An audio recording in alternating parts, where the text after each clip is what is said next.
Hello बच्चों, स्वागत है आप सबका मायू एकेडमी में। मैं मायवा आज आप लोगों को पीआर यादव के एमसीक्यू सॉल्व करवाऊंगी। तो जैसे कि मैंने प्रीवियस क्लासेस में आपको 77 तक एमसीक्यू सॉल्व करवा चुकी हूँ।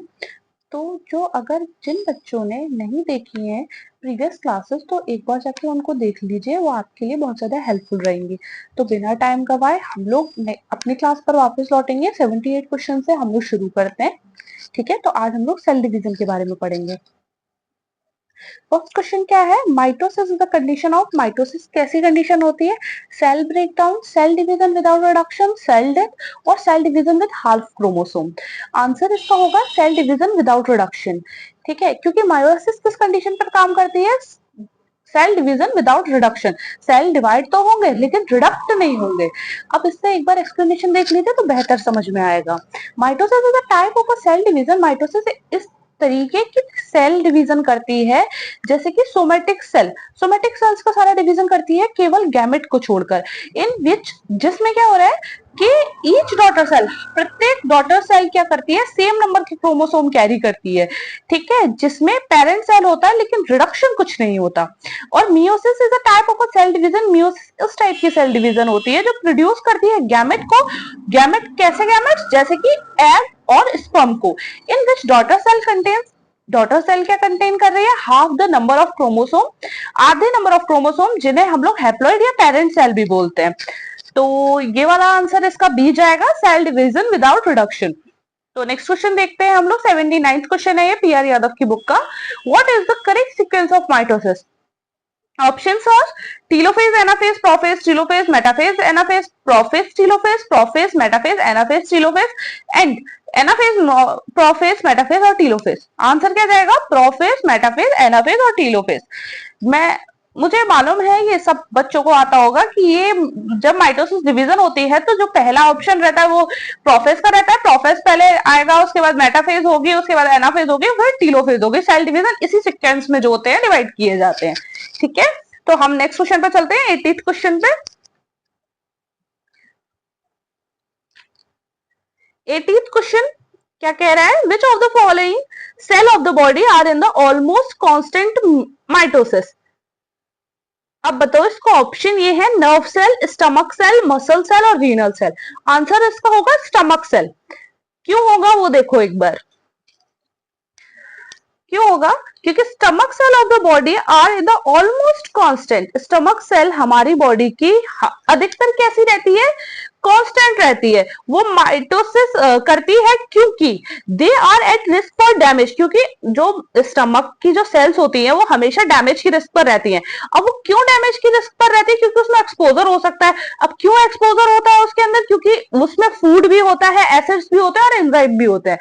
ठीक है, और skin cells, blood cells and hair follicle cells also have high rates of mitosis as these tissues constantly need to be replaced। अब जैसे कि इसमें लिखा हुआ है या ऐसा होता है, हमारी सेल है या ब्लड, हमारी ब्लड सेल्स है या नॉर्मल सेल्स है या हमारे हेयर फॉलिकल्स है, ये भी चेंज होते रहते हैं क्योंकि इनका चेंज करना टिश्यूज जो है वो बार बार रिप्लेस होंगे और बनेंगे। और स्टमक जो होता है वो बहुत ज्यादा हाई रिस्क पर रहता है। स्टमक की सेल्स वो हाई रिस्क पर रहती हैं। ठीक है, क्यों डैमेज होने की क्यों रहती हैं? क्योंकि उसके अंदर एसिड्स, एंजाइम्स पाए जाते हैं। तो इसका आंसर रहेगा स्टमक सेल। नेक्स्ट क्वेश्चन देखते हैं 81। 81 क्वेश्चन क्या बोल रहे हैं? In meiosis how many daughter cell are there present produced? तो बताओ कितने डॉटर सेल प्रोड्यूस्ड होते हैं मियोसिस के अंदर? 8, 6, 4 या 2? तो आंसर हमेशा 4 रहेगा। जीएमसीएच में पूछा गया था ये क्वेश्चन 2022 में, मतलब अभी हाल ही 2-3 साल पहले। इसका एक्सप्लेनेशन देखिए। At the end of meiosis, meiosis जब हम लोग खत्म करते हैं तो देयर आर 4 हैप्लॉइड डॉटर। तो 4 हैप्लॉइड डॉटर सेल रह जाती हैं जो कि किससे मिलकर बनती हैं? स्पर्म और एग से। जैसे कि आपको डायग्राम में दिख रहा है, मैं जूम करके दिखाती हूँ। देखिए, मियोसिस हो रही है, उसके बाद माइटोसिस सेकंड हो रही है। देखिए दो डायग्राम, इसमें 2 और 2 4 बन जाती हैं। तो आंसर क्या रहेगा इसका? बी, यानी कि 4। यानी कि ये इट्स 4। देखिए 1 2 3 4। आंसर क्या रहेगा इसका? 4। नेक्स्ट क्वेश्चन देखते हैं 82। In the meiosis synapsis occur. Meiosis synapsis occur during किसमें होती है? Meiosis interphase, prophase, S phase या लेटेनोफेज? तो आंसर क्या होगा इसका? प्रोफेज। इंटरफेज में नहीं होती, एस फेज में भी नहीं होती, लेटेनोफेज में भी नहीं होती, इट्स अ प्रोफेज। एक्सप्लेनेशन को देखो। इन मियोसिस फर्स्ट के अंदर synapses formation occur in the zygote stage of prophase first. During the prophase first chromosome start pairing together. अब क्रोमोसोम क्या करता है? पेयर बनाने लगता है साथ में। इस प्रोसेस को हम लोग पेयरिंग या सिनेप्सिस बोलते हैं। Such paired chromosome are called the homologous chromosome. इस तरीके के पेयर्ड क्रोमोसोम को हम लोग होमोलॉगस क्रोमोसोम्स भी कहते हैं। एट दिस स्टेज, इस स्टेज में क्या करते हैं हम लोग? क्रॉसिंग ओवर ऑल्सो अकर। क्रॉसिंग ओवर भी हम लोग करते हैं इस स्टेज में। ठीक है, तो अब हम लोग नेक्स्ट क्वेश्चन देखते हैं 83। नंबर ऑफ क्या लिखा है देखिए जरा ध्यान से। नंबर ऑफ क्रोमेटिड एट मेटाफेजेस बताइए। 1 is mitosis and 2 is meiosis, 2 in both mitosis and meiosis, 1 in both mitosis and meiosis, 2 in mitosis and 4 in meiosis। Answer क्या जाएगा? 2 in both mitosis and meiosis। क्यों? A chromatid in one of two identical halves of a chromosome formed by DNA replication of each chromosome before mitosis and meiosis।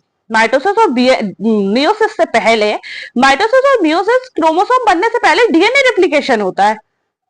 ठीक है, तो they are joint together and centromere. किससे? मतलब जाहिर सी बात है वो दोनों जुड़े हुए होते हैं, उसके बाद वो अलग होते हैं। माइटोसिस और मियोसिस होता है, उसके बाद वो डिफरेंट हो जाते हैं, फिर अलग अलग टाइप का बना लेते हैं वो।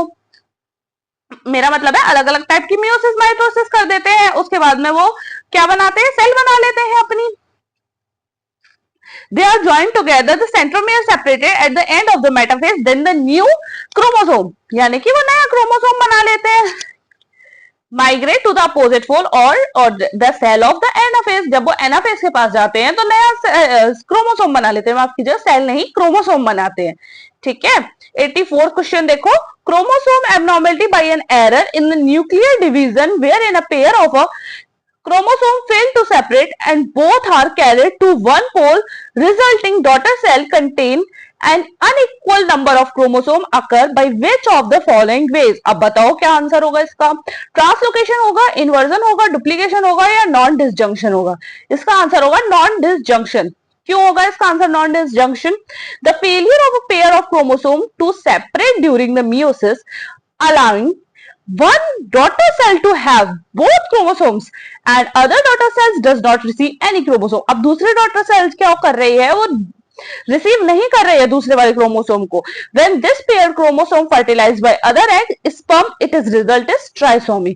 अगर दूसरे वाले फर्टिलाइज्ड हो जाते हैं स्पर्म या एग में, इसी को हम लोग ट्राइसोमी कहते हैं।